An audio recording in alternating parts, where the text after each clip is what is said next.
이렇게 어려운 상황인데 그래도 싸워주는 사람들이 있습니다. 바로 의협인데요.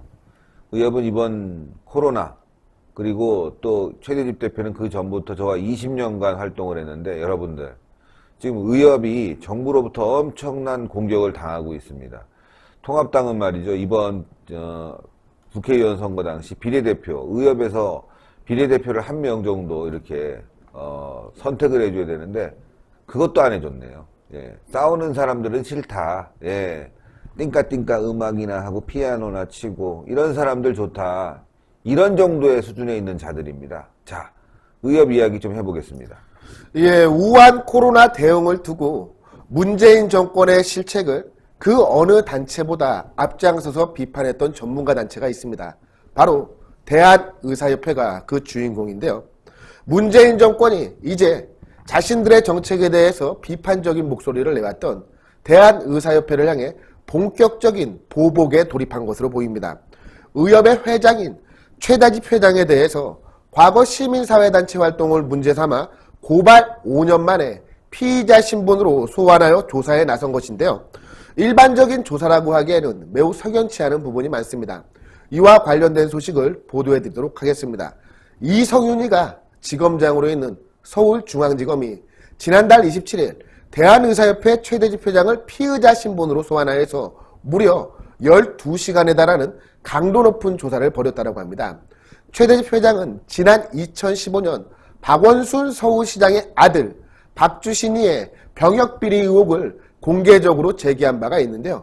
지금 이 자리에 계시는 저희 신혜식 대표님 저하고 함께한 거예요. 병북총이라는 단체를 만들어서 정북을 순회하며 박원순이의 아들 박주신의 병역비리 의혹을 진실 규명하기 위해 열심히 활동한 바가 있습니다.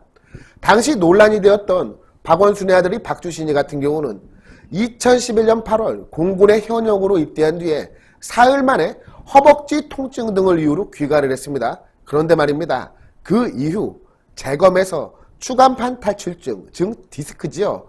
이 디스크 등으로 공익근무요원 판정을 받았습니다. 그런데 당시 논란이 되었던 것이 무엇이냐?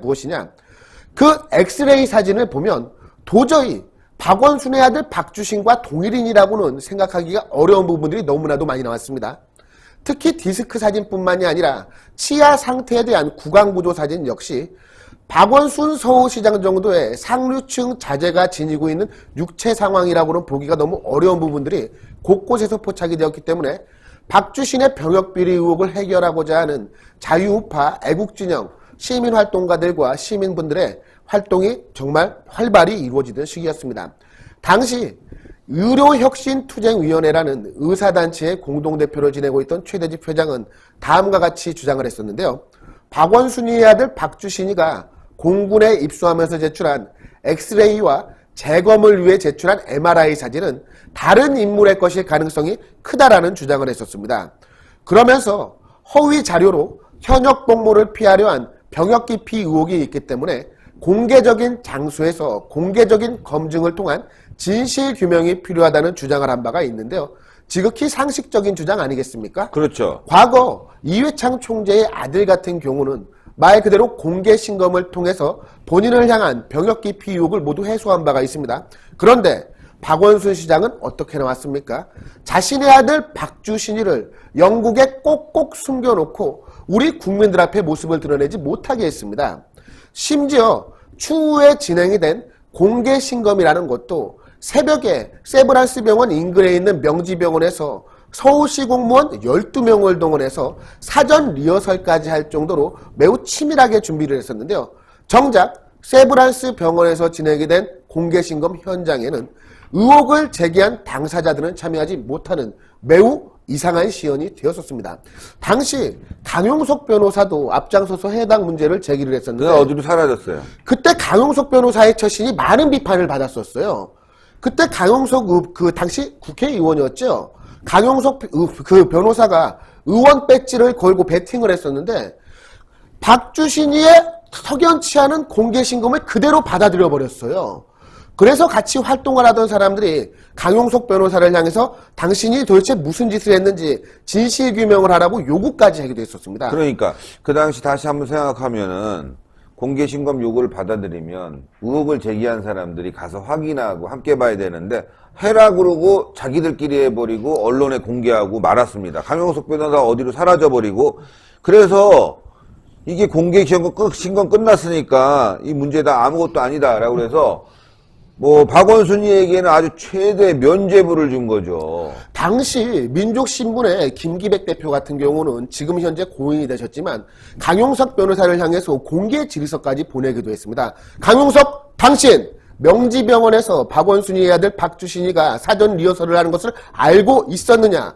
그리고 도대체 당신은 왜 그렇게 섣불리 주변인들에게 자세한 설명도 하지 않고 박원순이의 손을 들어준 이유가 무엇이냐? 아주 날선 비판을 하기도 했었고요. 사실 그 당시 강용석 변호사가 예상외로 너무나 황당하게 손을 털어버리는 덕분에 같이 활동했던 사람들이 벙쪄버렸어요. 바보가 된 상황이 돼버렸었단 말입니다. 그 부분에 대해서 강용석 변호사는 지금이라도 자신의 입장을 명백히 밝혀줘야만 할 것 같습니다. 사실 일각에서는 강용석 변호사를 향해서 박원순이와 연관이 있는 참여연대 출신이기 때문에 박원순이의 사정을 봐준 것이 아니냐라고 하는 비판까지 나왔던 상황입니다. 아직까지도 강용석 변호사는 이 부분에 대해서 명확한 해석을 하지 않고 있기 때문에 박원순과 강용석 변호사 간의 유착 의혹은 아직도 가시지 않고 있습니다. 자, 다시 본론으로 돌아가도록 하겠습니다. 이에 박원순 시장은 최대집 회장에 대해서 다음과 같은 혐의로 고발 및 수사 의뢰를 했는데요. 허위사실 유포에 의한 명예훼손과 집회 및 시위에 관한 법률 위반 등의 혐의로 고발 및 수사 의뢰를 한 것으로 전해지고 있습니다. 그런데 저 시점이 5년 전 아니겠습니까? 저 당시 같은 경우는 제가 앞서 보도해드린 의료혁신투쟁위원회에서 차장으로 근무를 하고 있었습니다. 고발 당한지도 몰랐어요, 저도. 제가 실무를 맡아보던 사람이거든요. 고발 당한지도 몰랐고, 물론 당사자인 최대집 회장 역시도 본인이 고발 당한지는 꿈에도 모를 겁니다. 그런데 검찰의 행태 역시도 매우 석연치가 않습니다. 검찰은 고발장 제출 이후 5년이 지나서야 수사에 본격 착수하였기 때문에 정치적인 고려에 따른 것 아니겠느냐라는 지적이 나오고 있습니다. 최대집 회장 역시 검찰의 소환 조사에 대해 다음과 같이 밝혔는데요. 박원순이에게 고발당한 것도 5년간 모르고 있었다. 과학적 지식에 근거한 의학적 소견에 대해 명예훼손이라는 형사사법적 잣대를 들이대는 것은 온당치 못하다라고 본인의 입장을 밝혔습니다. 그리고 무엇보다 문재인 정권 들어서고 나서 5년 만에 검찰의 수사가 본격화되는 것에 대해서는 우한 코로나 사태 때 정부 방역을 비판한 죄를 이렇게 물리는 것 아니겠느냐라고 이야기를 했는데요. 최대집 회장의 지적대로 지금 문재인 정권 세상 무서운 줄 모르고 있습니다. 그리고 국민의 검찰이 되어야 되는데 이 서울중앙지검 같은 경우는 문재인의 측근으로 분류되는 경희대 후배 이성윤이가 지검장으로 있는 것 아니겠습니까? 그곳의 사건을 배당하여서 최대집 회장에 대해서 이렇게 조사에 나선다는 것은 이제 문재인 정권이 자신들에게 비판적인 목소리를 내던 대한의사협회를 향한 본격적인 정치적인 보복에 나선 것 아니겠느냐라고 하는 관측이 끊이지 않고 있습니다. 신의 한 수의 구독, 좋아요, 알림 방법입니다. 보실 영상을 눌러주세요. 아래의 구독 버튼을 눌러주세요. 그럼 종 모양이 나옵니다. 그 종 모양을 눌러주시면 신의 한 수의 새로운 영상들이 알림이 울립니다. 그리고 엄지척 좋아요 버튼을 눌러주세요. 여러분의 구독, 좋아요 버튼은 신의 한 수에 큰 힘이 됩니다. 댓글로 여러분의 많은 의견도 듣고 있습니다. 응원의 댓글도 부탁드립니다.